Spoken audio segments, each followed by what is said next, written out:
Good evening and welcome to the Cover One Buffalo podcast. You are joining your hosts, Greg Tompsett and Aaron Quinn. Aaron, losing's not as fun as winning. Wipe that smile and giggle right off your face right now. It's 10 o'clock Eastern time, and I just had to sit through that nonsense for like the last maybe 2 hours of that nonsense were just terrible, knowing that I had to come talk to you on this show. So let's get through this tonight. Yeah. Hey, just like the game, you still got to finish it and you got to get through it. It's there's a lot to go through here. There's not going to be a lot of positives tonight, but we're going to be here for you guys to vent a little bit and get some of this out of the way. You made a really good comment where we were talking pre-show, getting together, in that there are no good losses and that you don't lose extra points just because it's a bad loss. So I'll open with that from a silver lining standpoint, that it is not worse that this was a really poor game. It's not, but it doesn't make it feel any better to see them get embarrassed on national television. No, if anything, I do think there's a lot of teachable moments. I know we talk about that stuff all the time. This is not going to be a fun week in flight back with Sean McDermott. And I know we're going to rip into the defense here, and I'm ready to rip into the defense a little bit, but it's not just them. This was a total team loss from the coaches right down the depth chart of this roster. Everybody's looking for a player to point a finger at, which you can normally do in a loss. And sure. I mean, just scroll through the roster and pick a guy. Everybody had mistakes tonight. So this is definitely a teachable moment. I think it's not just a teachable moment for the team. I think they'll have a lot of that. I think this is a bit of a teachable moment for us fans. Bills Mafia on Twitter, and I'm guilty of this too. We got it maybe a little ahead of ourselves with all the MVP talk and maybe where this team was in comparison to the rest of the league. I think they're still a good playoff caliber team, but we're not just going to run through. They weren't going to go 16-0. They're not going to run through the AFC. I don't know that they're a Super Bowl contender yet. And so maybe this was a good punch in the face for fans a little bit too, to dial it back. After we watched KC lose to the Raiders, a lot of people are talking a lot of trash, and I think some of that's going to come back on us here in the next 48 hours. Yeah. Ravens had a bad loss. Chiefs had a bad loss. Bills have a bad loss. Honestly, it's kind of crazy. The Steelers and the Titans are the two top teams in the AFC right now. That's a little bit weird. Yeah. I know we're going to get this in the comments as the show goes, so I want to open it up and just kind of get it right out of the way. I want to acknowledge that all of the schedule move around and the uncertainty and the game planning for two different teams and not knowing where you were going to play and when absolutely was a factor. It absolutely was a negative. In no way, shape, or form does it excuse the embarrassment they put on that field. That is not why they lost. That is not the reason they lost. It's probably not in the top 10 reasons that they lost. I acknowledge it wasn't good. It didn't help them. That's not why this happened tonight. Yeah. Number two, go ahead. The penalties were terrible. The refs made a couple really iffy calls. At the end of the game, it didn't matter, but that was absolutely over the line when Tannehill threw that pass. It was undoubtedly over the line. But it doesn't matter. That's also not why they lost. Several of those were questionable, weren't great, could have helped them out. None of those are the reason they lost either. The Bills lost this game. The coaches, the players, everyone involved in the Bills organization lost this game all by themselves. Yeah, I do. The scheduling stuff's tough, right? Yeah, for sure. Titans, I mean, it was overstated on the broadcast. I wish I would have kept how much they overcome. Yeah, that was clearly overstated. I think both teams had adversity this week. I need to swallow a little bit of medicine because I had pointed out a number of times, if there was a team to overcome any type of adversity, it's going to be this Bills team with Sean McDermott. Well, they did not look prepared top to bottom, this team. They looked flat. Nate Gary had said, he didn't see a Sean McDermott-led team look so disinterested in a game. And I don't know if that's true, because that first month of November, his first year here, was probably the worst 4 weeks of football I've ever seen in my life. But I do agree with him that just the team felt just punched in the mouth right after they had that 7-7 tie where, you and I talked about it. It looked like, okay, maybe they're going to come back. It's a great answer. Yeah, they they answered, but then after that, it just looked defeated the entire night. Body language looked defeated. The entire team just looked pretty much unprepared for what they were about to face. And I got to swallow some medicine, man. I didn't expect that from a Sean McDermott team. I expected all that adversity to not be anything that bothered this team. Again, not an excuse, but definitely something I didn't expect. Yeah, and we'll go through this tonight. There's a lot of blame to go around. We're going to share plenty of blame. There's lots of helpings for everybody. McDermott, Dable, and Leslie Frazier all own a healthy amount of that. I think that, like I said, unprepared is the right term. There was by far the most pre-snap penalties we've seen in a long time. I know that there were replacement players. I know there were some last-minute scratches. I think that there were some guys who probably didn't get their full dose of practice reps and then had to play a huge role in the game. Those things are tough. It looked unprepared. I think some of that's, when the ball starts rolling and you get those kind of things all going the wrong way, that can be bad from that standpoint and kind of lead to other things. But it really was tough, and it was a great look. I don't think anyone came out of this game looking good. I think, we'll get to it here in a moment individually by each of the areas as we normally go through, but I don't think anyone looked good tonight, all the coaches included, and I'm the biggest Sean McDermott apologist on earth. This was a bad game. I want to step in a little, and I think there's an apology or an apologist argument here to be made for Dable a little bit.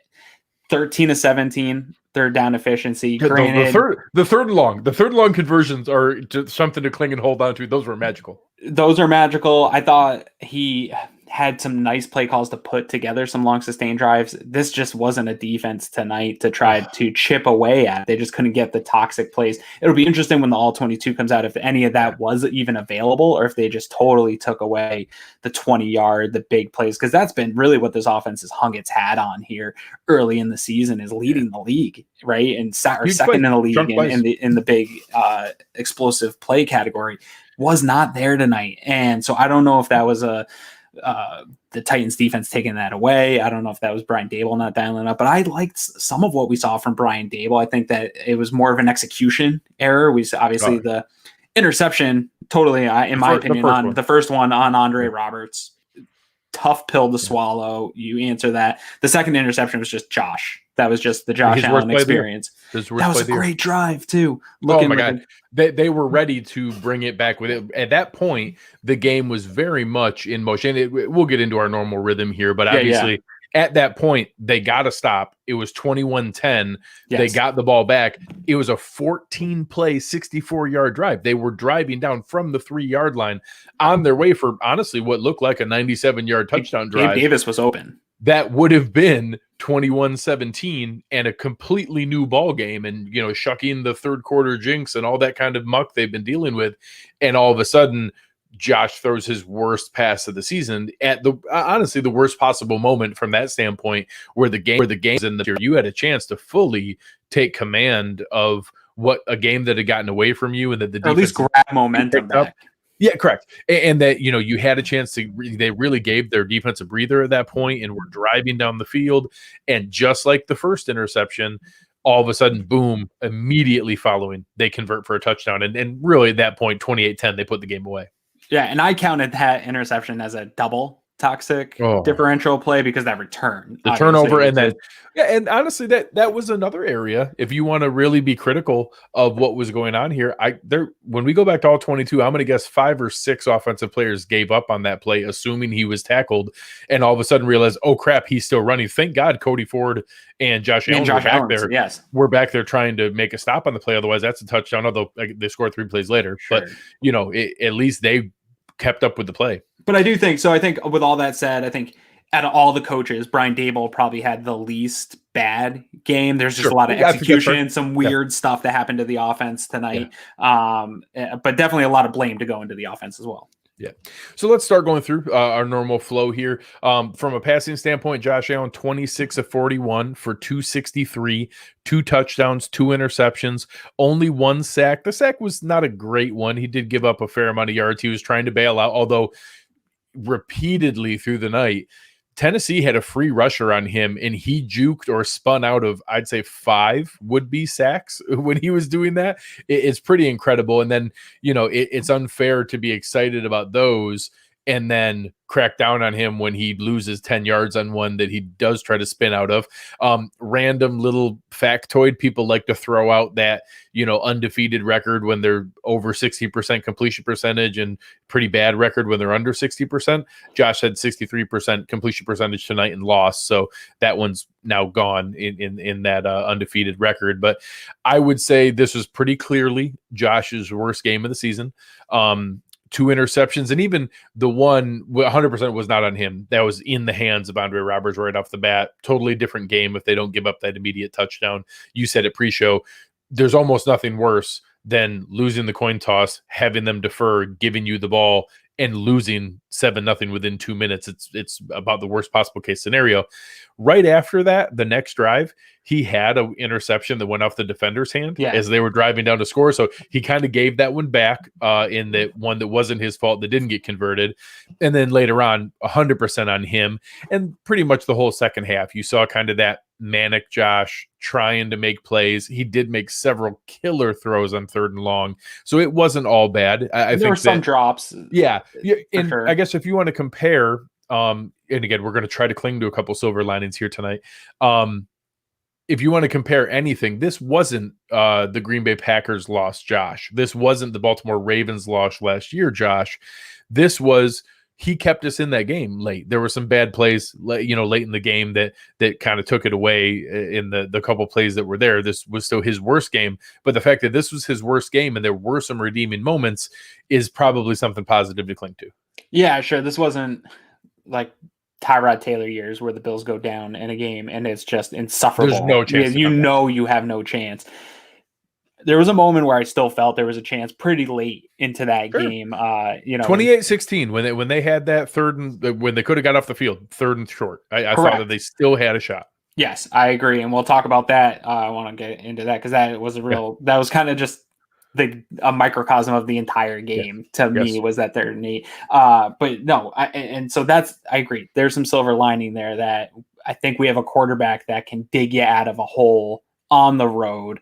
Just all the other things didn't fall into place. And sometimes this is the NFL, man. Like bounces just don't go your way. And this first 3 games the first 4 games of the Bills have been getting a lot of those bounces have gone their way. Yep. We saw it happen in the Rams game. You get a call go your way or a couple balls go your way.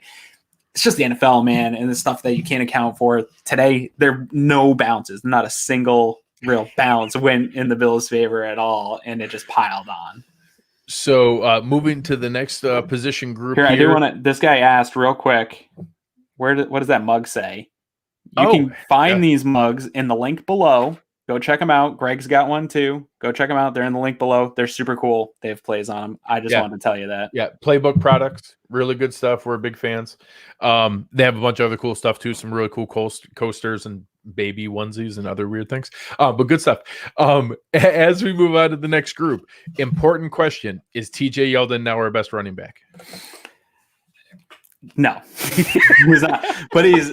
And you know what? Respect to him to converting 3 tough short yardage 3rd and shorts. That's not his game, and he did the job he was asked to do. I respect that. He did it once, but I'm trying to think of what game he's done it in before, where he came in and had like 3 carries on a drive, and he converted another 3rd and short on that too. He's done a good job when he's called on, so I'm excited that there's some production there from running back number 3. I still can't wait for Zach Moss to get back and see what he's got here. Yeah. But no, he's still running back 3. but on a serious note, like he did contribute, and that's not his game. Short yardage is not what he's here for. He converted 3 tough runs, and I respect that. That's a nice game out of him. This was not a Devin Singletary game. Once he got out of that game script, it was really tough to expect much from him.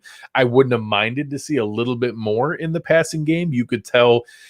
I do think we underestimate how much of a factor having both John Brown and Stephon Diggs is, in that Stephon Diggs is absolutely wide receiver 1, but it's really nice to have a 1A and a 1B that defenses need to worry about.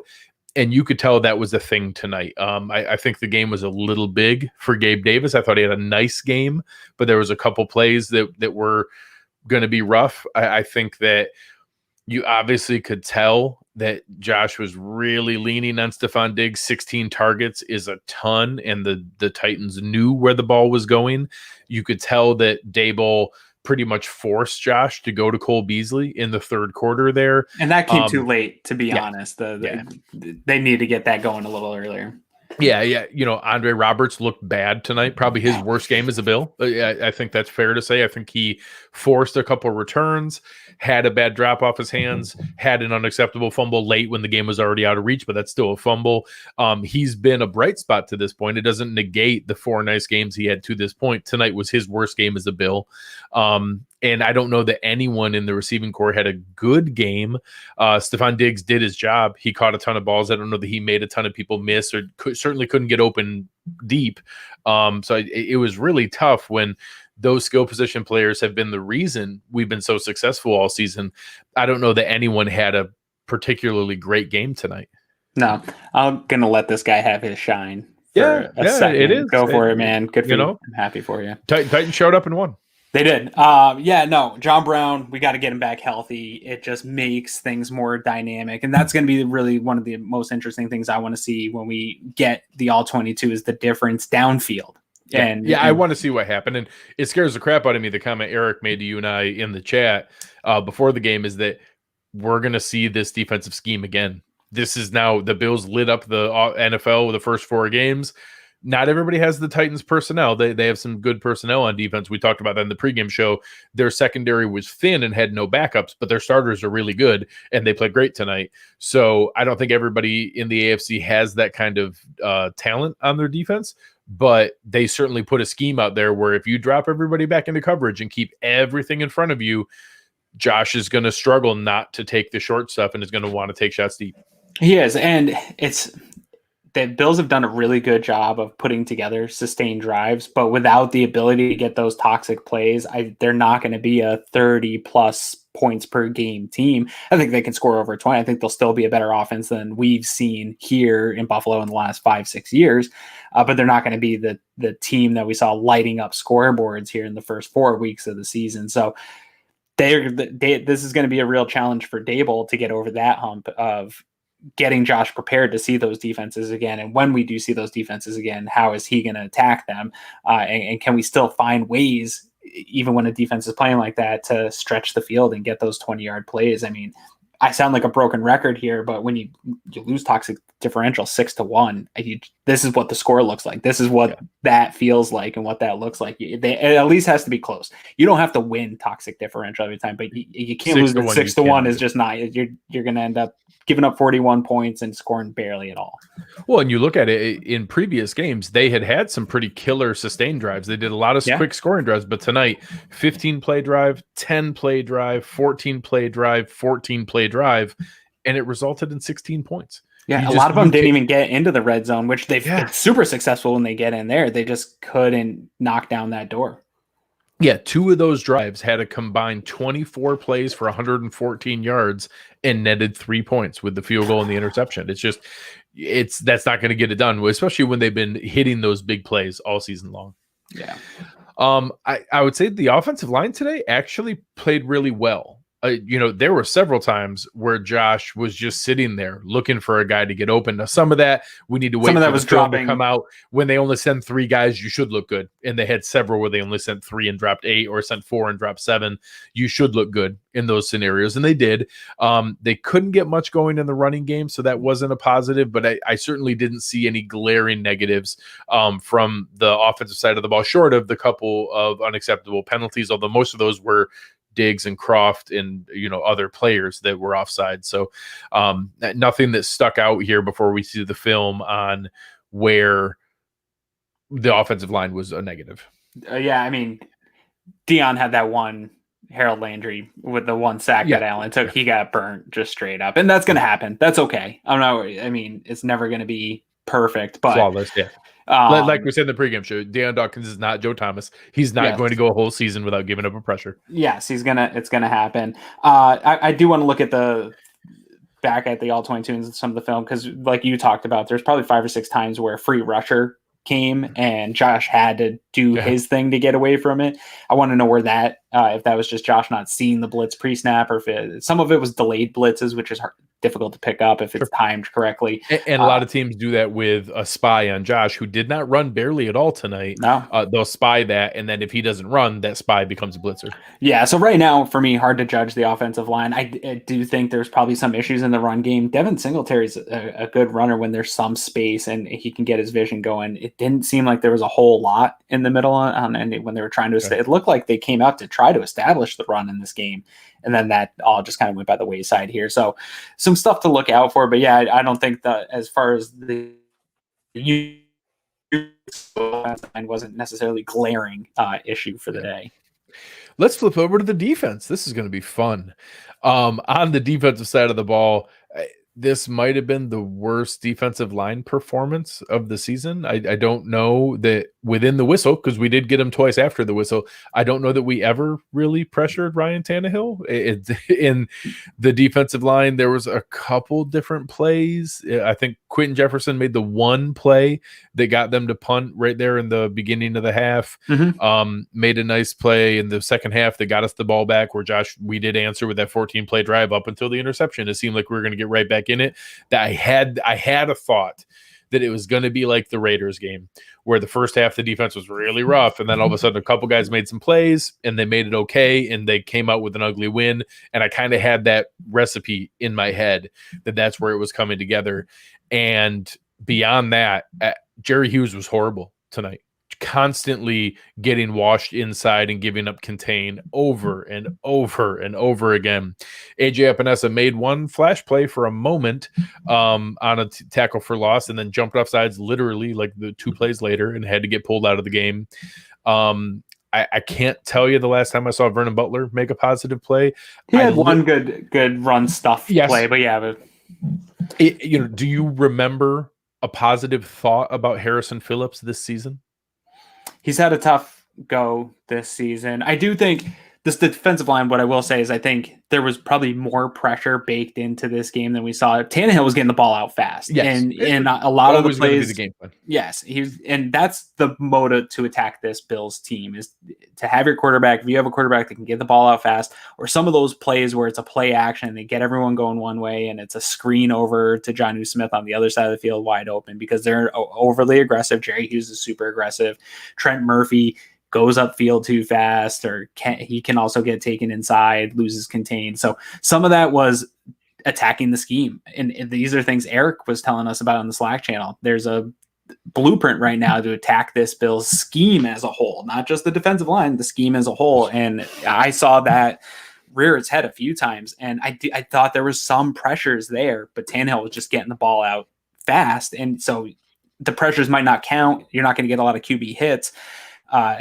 That's kind of a mixture of defensive line play and poor play on the back end too. I mean, I know you're ready to rip into Taron Johnson, and I'm going to let you this week a little bit, but there isn't anybody in the defensive backfield that I'm not ready to rip into today. Everybody was open every time I saw. Like Tannehill just had his pick of the litter almost all night.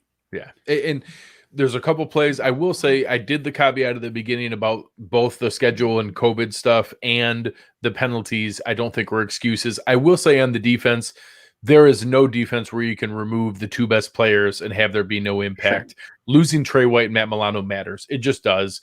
It's not acceptable. They can't play like garbage. And to be honest, the defense wasn't great when the 2 of them were on the field. So it's totally fine to poke at that. It wouldn't have been like it was tonight.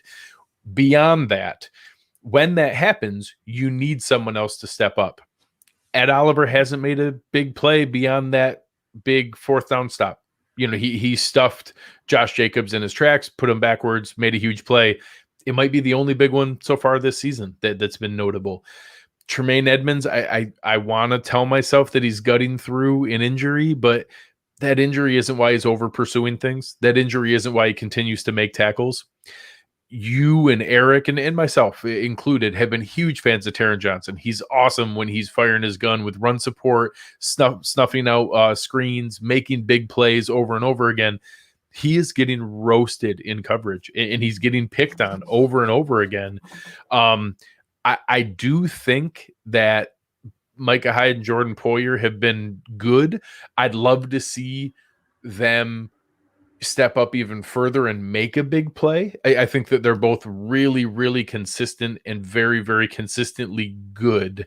I'd love to see one of them when the team's struggling to make a great play and to like help save the defense from themselves. So I don't want to crap on them when they're probably the lone decent spot in the defense thus far.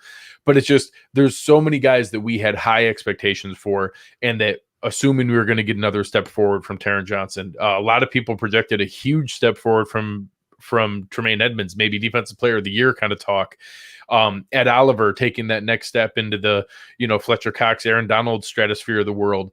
All those different things, we've just seen virtually none of them. And it's confounding to know why we haven't seen more improvement or even sustaining what we had last year. I am going to sound really stupid saying this. I think people will kill me when they hear this on Twitter. I think one thing that we're missing is not necessarily the person himself, but the type of player is Star Lotulelei. Yeah. I think that helps that role and that type of body. And I know that is not sexy and there's no box score. He doesn't he's just puts up goose eggs in box scores, but it helps guys like Ed Oliver. Tremaine Edmonds. It keeps Tremaine Edmonds clean. It helps keep Tremaine Edmonds clean. It just helps everybody do their job better. And that works to help everybody else do their job better. And not having that role, Harrison Phillips isn't that guy. And he hasn't been able to play and do that and hold his position. And it's putting a lot of stress on two of the guys you talked about, Tremaine Edmonds and Ed Oliver, to not be able to necessarily play to how good their abilities are. And so I don't know if Star is going to continue to be that guy next year. I don't know if that guy's out there anywhere. I know you were begging for Snacks Harrison here to get picked up. He's still on a practice squad somewhere. Yeah. I don't know that the Bills think that that's going to be the improvement to get what we were getting out of Star, but I think I'm missing Star more than I thought I would right now, because we're just not getting that role out of anybody currently. I will say Quentin Jefferson has been a nice addition, and I've liked, he has flashed probably the best defensive lineman so far. Yeah, he's flashed every single game. I think Jerry had a tough day in contain, but he's trying to make a play. He's trying to make something happen. I get it. Jerry has been pretty good this year. He's not hitting home. He's still doing things and getting pressures.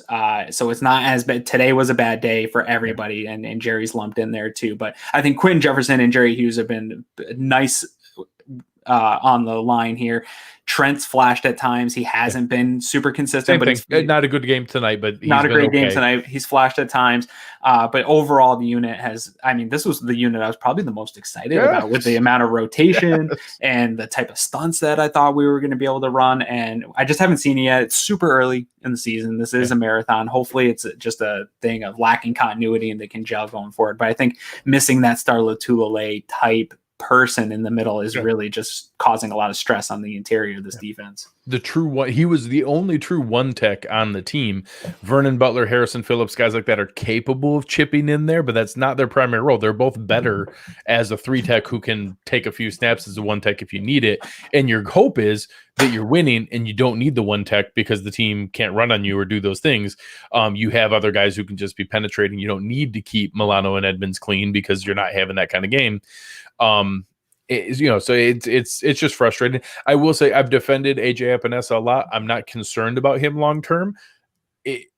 It's fair to say there are second round defensive linemen making a nicer contribution than him. It would have been a bonus if he was doing more. I'm not concerned. He's not a bust. It's not a huge problem. It would have been cool if he was a pleasant surprise and making more plays. I wouldn't have minded that. Sure. I do think some of that too is hard. The way they do this rotation, it's hard to get in a groove, right? He's getting very few snaps per game.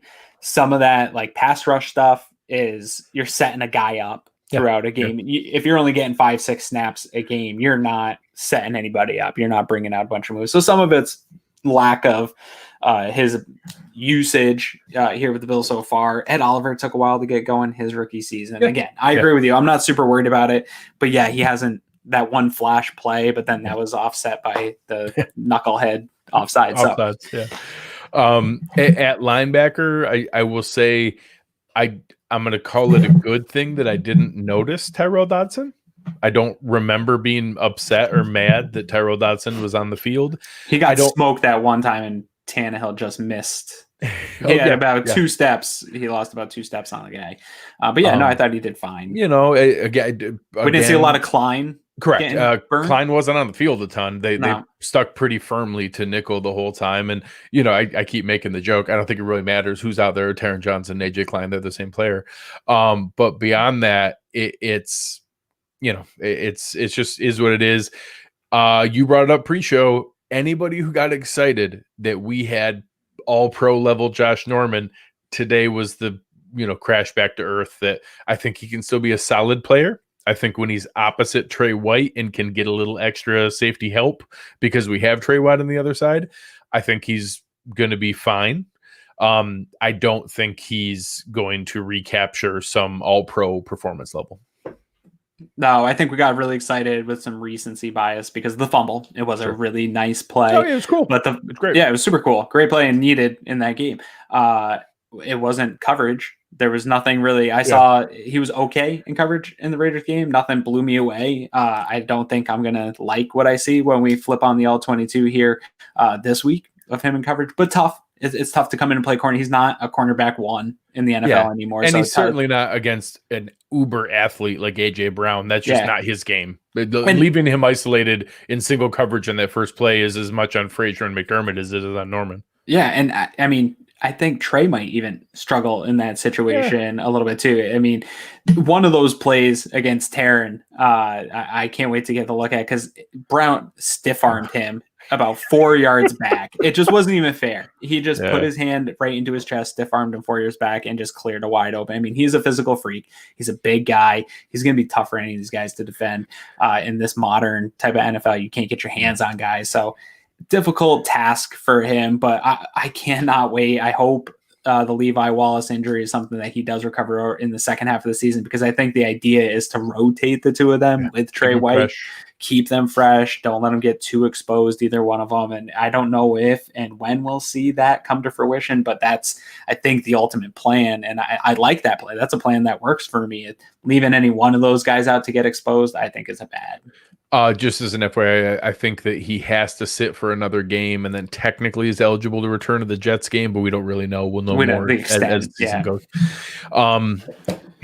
Also, Josh Norman's going to have to watch that highlight from Derrick Henry from now until forever that he got literally stiff-armed into midair back 5 yards. Yeah, I actually yelled at my TV too because like a couple plays later, he tackled Derrick Henry like 10 yards downfield, getting dragged, and then was talking trash. I'm like, no, man, not tonight. Just take your L and go home, buddy. Yeah, Jay, you just got to turn around, take your medicine, let it get over with.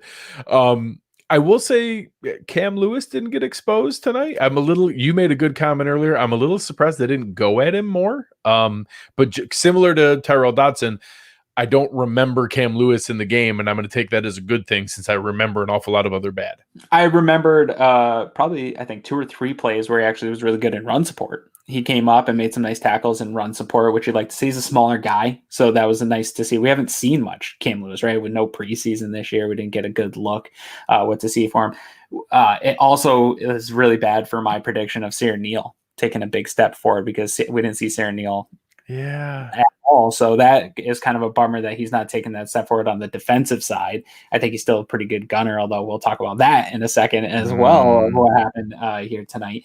But I don't know. Maybe Lewis can be a guy. I don't know if he's got much experience playing in the slot nickel, but maybe they kind of work some of that back. If it doesn't seem to be anybody to spell Taron Johnson. I will say Joby did comment on that pregame that it looked like with Trey out that Cam Lewis looks like he's going to be forced to play outside when most of his practice reps have been in nickel. Sure. So I'm going to, Joe gets to watch more practice than you and I do. I'm going to trust that, that's something that he's seen there. So maybe that's a thing that if Cam Lewis did have a good game on film here, similar to Levi and Josh Norman, I'm not asking for Taron Johnson to be benched. Maybe it's healthy to rotate. Maybe it's healthy to give him a chance to talk with, Babbage Jr. there on the bench. Maybe it's healthy for him to Hey, These guys, I'm going to give them their shine. They tonight, won, man. Any Titans fans, you coming in here, you get your shine. They won. Maybe that's a healthy way to rotate and find something different to be able to come forward there. Sure. Special teams was weird tonight. Like I said, probably Andre Roberts' worst game of the season. Part of that was the tip ball on offense, although he did have an awesome 3rd and 15 conversion, kind of toe drag swag on the sideline there. Tried a little too hard to make things happen, had a fumble. The punt return was 100% not his fault. That was an amazing punt with awesome coverage. He simply got tackled. If they let it bounce, he had a couple others that he tried to kind of trick the defense and let it go, and they downed him at the 3 and downed him at the 7. There's nothing you can do, but probably his roughest game of the night, and the coverage units weren't any better. It was, Corey Bojorquez, I'm going to say something weird. Corey Bojorquez punting, we'll get to the holding in a second, had one of his best punting games of the season. Both of them were phenomenal. One was phenomenal. One of the best punts you could possibly have. Flipped the field before half. Should have saved us points. It didn't, but should have saved us points. Flipped the field 74 yards in the air, and then a holding penalty made it an 84-yard net punt. That is literally, in a critical moment where it mattered, the best you can possibly do. The other one was actually a legit punt and was a 54-yarder, but a lot of fans were screaming at me that Taiwan Jones got held, and that's why they let up the huge return. But it looked pretty terrible because it was a really good punt with legit hang time. So some people do give him a hard time. Sometimes he has long punts where he outkicks his coverage and doesn't have any hang time. This wasn't that. This was not that. This was a good punt. I was actually startled. Someone should have been there, so the hold kind of makes sense. Of course, it didn't get called, and then you give up a 40-yard punt return to Khalif Raymond. That makes it look terrible. I gotta see if there was a hold. I felt that Taiwan Jones, it in real time. Taiwan Jones looked like he got stuck on the block. I don't know that it was a hold. That's something I'll take note of and go back and look on, because I just assumed that he couldn't get off the block and that it was good. Special teams by the Titans played fantastic special teams too. That we'll have to talk about. Is a weapon, and his coverage was phenomenal. Some of that stuff, like the one that Andre Roberts tried to take where he went one-handed, usually he gets by that. That was fantastic coverage and tackle. Great. The one where they swiped it out of the goal line and pinned the Bills again. Just fantastic coverage by them. But I do think also, so on that bomb that you're talking about, that it looked like maybe he outkicked his coverage, I think also Sarah Neal slipped or was pushed in the back. That's one I want to go back and look at too, because it looked like both Johnson and Neal had an angle on the guy, and just one couldn't get off the block and the other one either got pushed in the back or slipped. And that's all it takes in special teams, man. Everybody's got to fill their lanes and be on it, or you're giving up a 40-yard return. Like, that's just how it is. The other piece of it tonight, obviously, Tyler Bass did his job. He made his one field goal. He made his one extra point. The holding thing and the laces being in for the 4th time this season is a thing. Yeah. I don't know enough about that part of football. I've had enough people chime in that it's a long snapper thing. It's a long snapper thing enough that I'm open to it. I don't know if this is Reed Ferguson's fault or Corey Bojorquez's fault, but between the two of them, figure it out. You got to stop it. You cannot keep having these snaps where you put the laces in and hope our rookie kicker can make up for it. Thank God that he did and that he was able to make up for it. But it just was unbelievable. Yeah. It's totally Nate's fault that Nate shaved. I shaved too this week, so definitely put some of that on me. Maybe I have to shave now. Maybe that's what it is. Now you get to shave. The laces thing's ridiculous, but I was told that you cannot kick a good field goal with the laces, and so maybe Tyler Bass is the real deal and just better than what we were told by some of the kicking scouts out there. So something that's got to get fixed. It didn't impact the kick, so I don't care all that much. But if it is something, again, I don't know anything about kicking footballs. If it is a thing that affects it to the point where he's going to have a poor percentage this year, figure it out. Yes, that's all you have to do in practice all week long is figure that part of the game out. Yeah. Now I will say, so the last two comments, I've heard Pat McAfee explain that it is the long snapper's fault. Remember, he was a holder, so of course he was going to blame the long snapper. You know, take that with a grain of salt. I did hear Pat McAfee blame it. He was a holder. And then Patton, you know, saying here he literally spun the laces. I do want to reiterate to people, in real time, you cannot possibly catch the ball, see where the laces are, and spin it. That is pure muscle memory. That is it. That's why I kind of think it is the long snapper, because you're not choosing in that moment, oh, do I want to spin it a quarter of the way or halfway or not spin at all? It's all part, like that's happening in a split second to catch it and put it down. It's catch, put down, spin halfway. That's what you do every single time. It needs to be that you're spinning it to pull the laces out of the way, not putting the laces in there. So I don't know. That makes sense to me that it's a long snapper thing, but like I said, that's not your specialty. Either way, fix it. When you're a specialist and you have literally your only job. You have two jobs, right? Snap it to punters, snap to kickers, or hold it. Yeah, punt the ball or hold the ball. If you only have those couple jobs, you really gotta do a good job.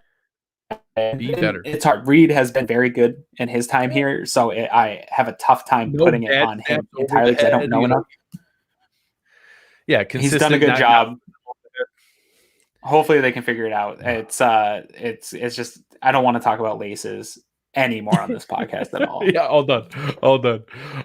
So it's going to be able to say that Sarah's fault. She should have been paying full attention and not involved in the bachelorette party. So, you know, watching the bachelorette, there was a lot of people talking about that. I'll blame Sarah for that as well.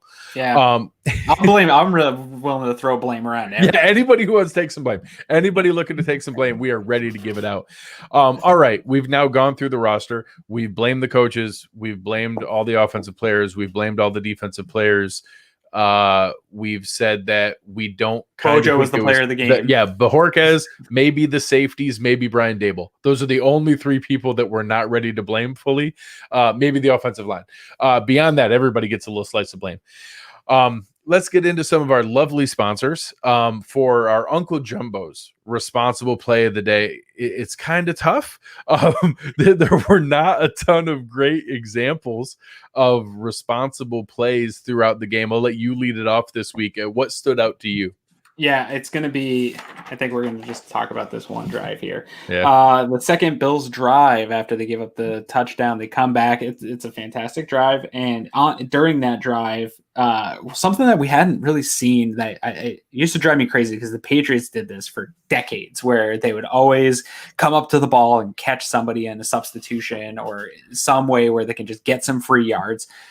Josh Allen and Brian Dable has taught him the awareness to get up to the ball. Clowney's trying to run off the field. They get him for both 12-man on the field and the offsides and get some free yards on their way to a touchdown. Super heads-up play, very responsible. Something that's frustrated me from this Bills team for longer than Sean McDermott's been here, but they just have never been able to take advantage of those moments. And smart teams that have awareness do that. And it's good to see Josh had that heads-up. I don't know if it was coming through his mic or where it was coming from, but they had the heads-up. And everybody, it's not just Josh, everybody got up to the line. Nobody went off sides. That takes everybody to go up and execute that quickly and be on the same page. And that's preparation.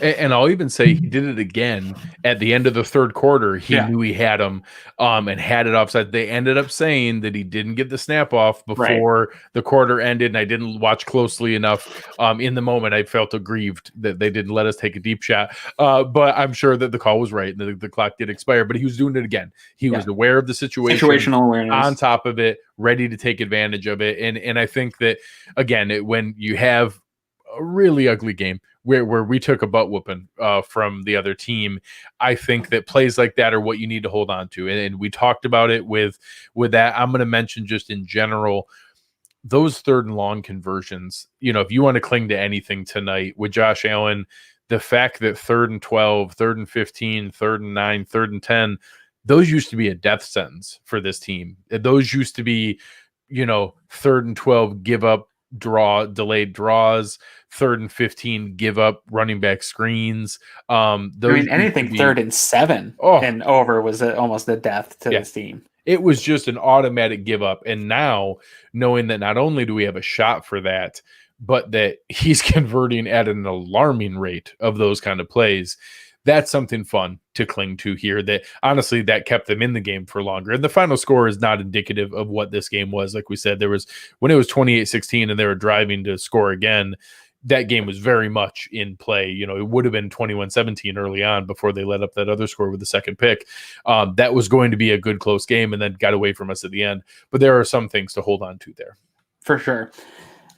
Speaking of which, switching over, our friends at West Her, you know, when you're looking for a vehicle here in Western New York, make sure you're talking with the folks over at West Her Automotive Group, multiple different dealerships around your area.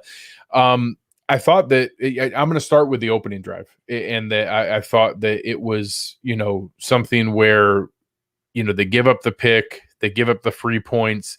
That at that point could have got away from them. And when they answered back with 15 plays, 76 yards, that was about as good of an answer as you could hope for. Yeah, and I counted I know one of the third downs was called back, but it was a 3rd and 10 converted. So I'm going to count it just for the sake of the show because it sounds better. I'm going to go with it. They converted 5 third downs, even though one was called five back. Third down conversions and 2 touchdowns. And one of them was a 3rd and 1, a 3rd and 7, a 3rd and 10 that called back. That was a touchdown. And then a 3rd and 15. Incredible that they were able to sustain that drive. And like you said, answer. And not only just on the third downs, but just key. That was also the same drive where we saw the responsible play of the game. And just going 14, 15 plays, 76 yards, eating up 6 minutes of clock. Really at that moment, I felt, even as bad as it is to for the other team to defer and you to give up 7 points in the first 2 minutes, if there's any way to overcome that, it's a drive like this that gets you back and reestablishes that your offense can just move the ball down the field and score. Obviously, it wasn't enough to really make a huge impact in the game, but a really nice drive. And I guess if we're trying to find anything to cling on to, it's that. Yeah, and I would say, you know, there certainly was an opportunity where that drive in the second half, you know, they stop the Titans. They're, you know, 9 plays, 44 yards. At that point, you know, Mike Vrabel was doing everything in his power to keep the Bills in this game with some conservative play calling, and they get the ball back. 14 plays from the 3. Brent Kern punts it all the way down to the 3-yard line, 97 yards.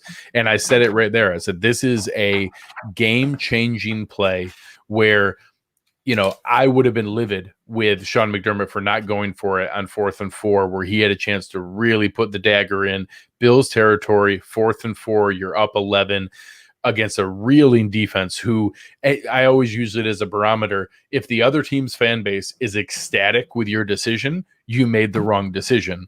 All of us would have been terrified if they were going to go for it on 4th down, because we all would have thought they were going to convert.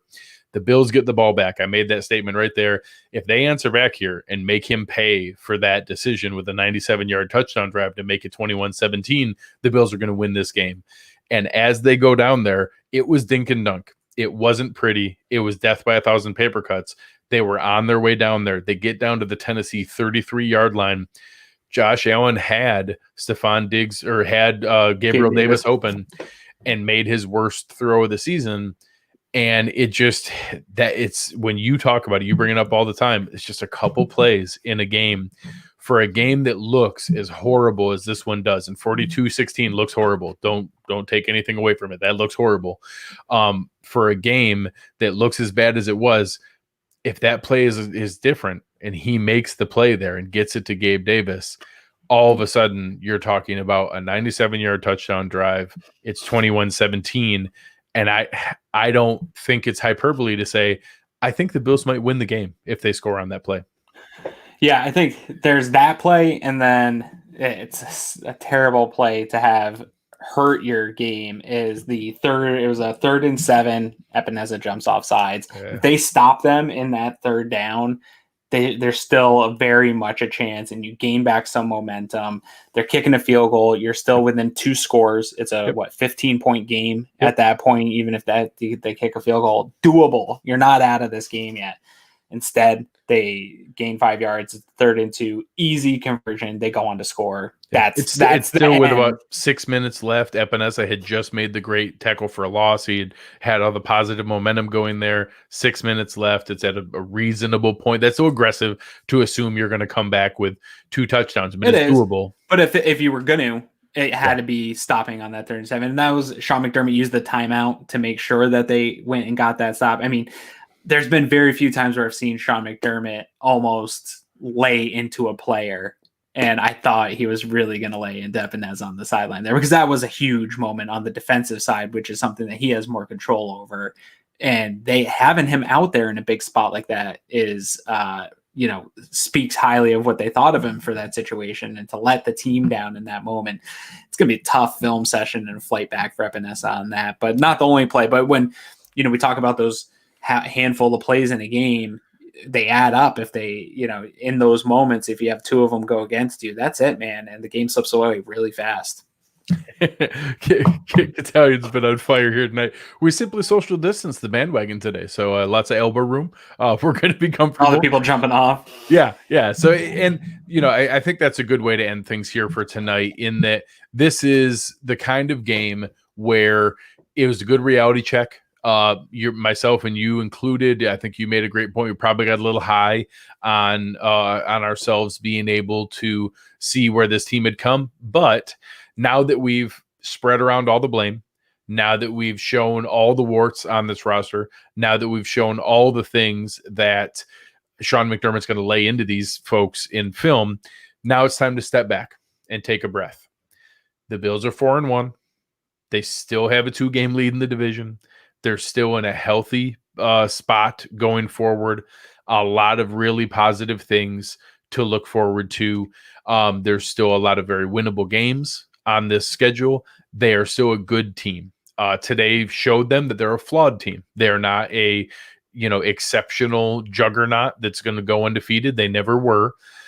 This was a tough game we all saw on the schedule regardless, but they're still 4-1. 4-1 is a very good start.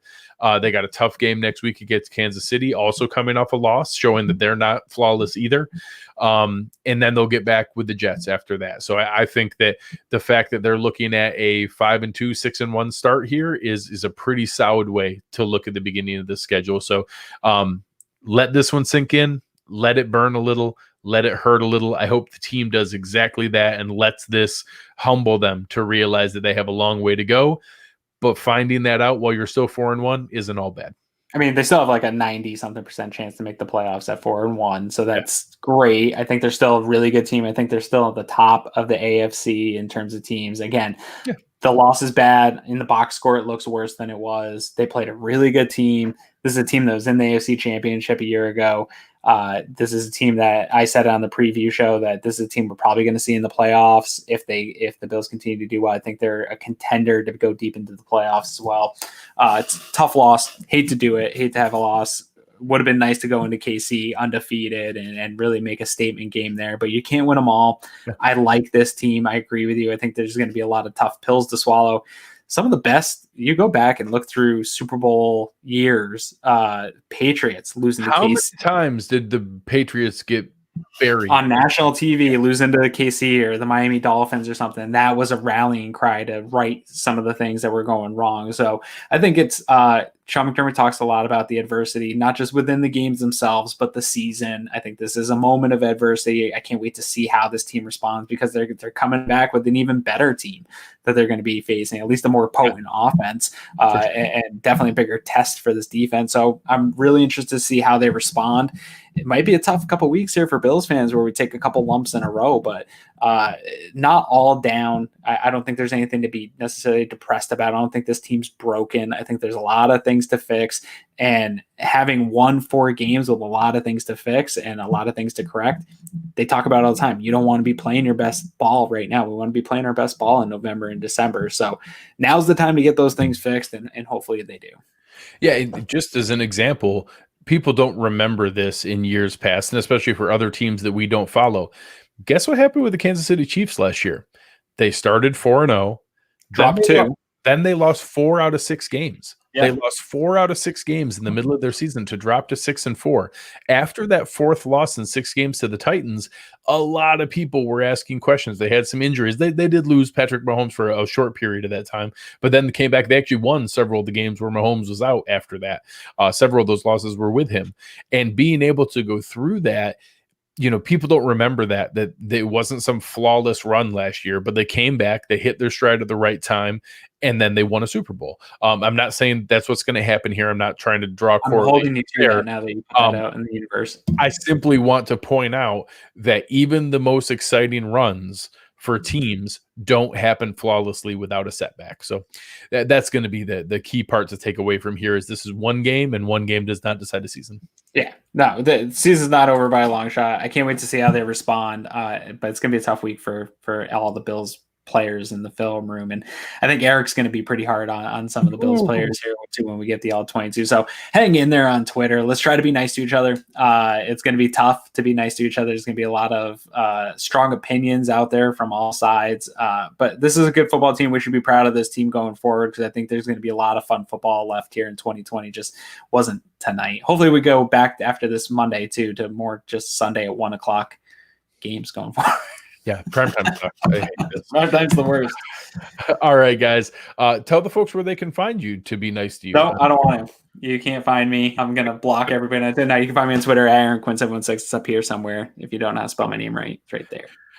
Come find me on Twitter, Greg Tompsett, GregTompsett. Having fun with Bills fans. Even though this was a painful game tonight, tell other people that we helped you get through it. Tell other people that we were a good cathartic experience to be able to vent and move past this tough game. Let other people know that we're here for them and that we're going to have some fun the rest of the season. There's a lot more wins coming up than there are going to be losses. I believe that firmly. They're going to win more games than lose games the rest of this year, and we're going to have a lot more fun as we do it. Thank you to Uncle Jumbo's. Thank you to West Her. Thank you guys to the chat. You guys have been awesome tonight. Really helped us get through this. This isn't fun for Aaron and I either after a loss, so it means a lot that you guys are here with us. You have been listening to Cover One Buffalo, and we are out.